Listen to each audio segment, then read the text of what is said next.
l'état aujourd'hui dans lequel se trouve notre ville-province de Kinshasa?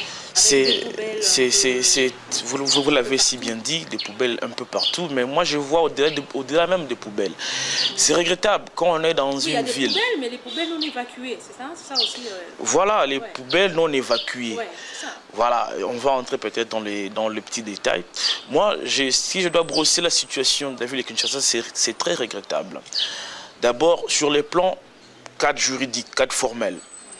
Je vais prendre la décennie récente. On a eu à la tête de cette ville un monsieur qui a passé plus de 10 ans à la tête de la ville avec aucune réforme profonde, aucune innovation en termes d'épanouissement des Kinois, mais aussi en termes d'assainissement, en termes de promotion des valeurs, en termes d'une reconnaissance des sites, je vais vous l'éprouver, en termes de reconnaissance des citoyens qui partagent une espérance, une volonté de vivre dans une ville qui est la capitale de la RDC. Kinshasa est estimé aujourd'hui à plus de 10 millions d'habitants, voire 12 millions d'habitants, mais on a combien de routes? Comment les opérations sont orientées à Kinshasa? Les pôles entre la production et la consommation, entre la production et les logements. Tous les Kinois ne font que qu'un seul, en termes d'immigration alternante, il n'y a qu'une seule.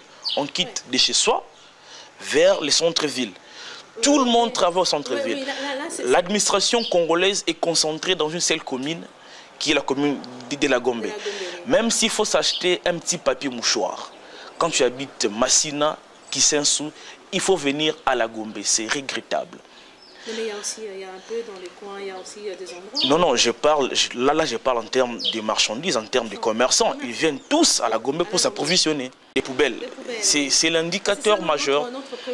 C'est l'indicateur majeur qui marque les responsabilités de l'autorité urbaine. Pourquoi je l'ai dit?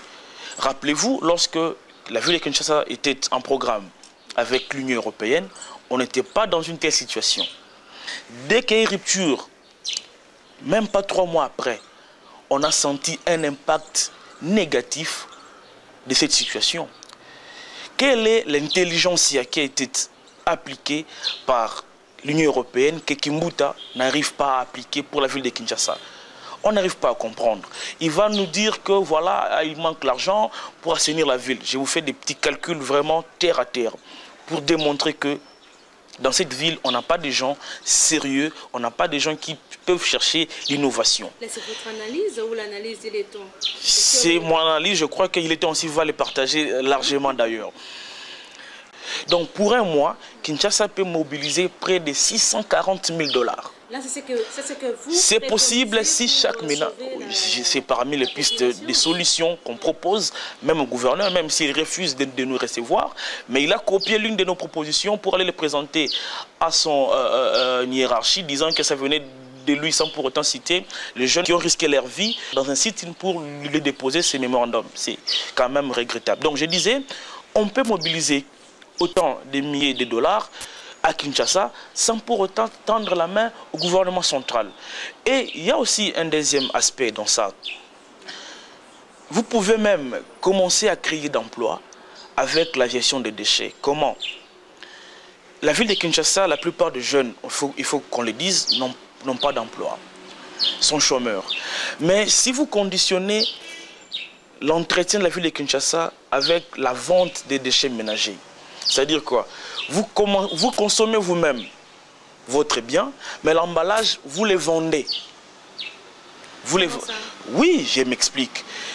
L'hôtel de ville de Kinshasa peut prendre des mesures. Il dit, voilà, je vais commencer à acheter autant de kilos de plastique, par exemple, à 1000 francs. Rassurez-vous, Madame Claudine, lorsque vous allez consommer votre eau potable dans une bouteille, vous n'allez pas jeter. Vous allez vous dire, je consomme cette eau, je consomme c'est bien, mais je garde l'emballage qui peut me donner une rémunération avec autant de kilos peut-être. Les poubelles, les stations poubelles qu'on voit ici, à travers la ville, qui ne sont pas évacuées, sont devenues des vecteurs majeurs de la malaria, la fièvre typhoïde. Récemment, ici, on parle de l'épidémie de choléra. Rassurez-vous, l'un des vecteurs aussi passe par ces stations poubelles. Alors, je vais vous faire une petite démonstration pour allier un peu cela avec le niveau de la santé des Quinois.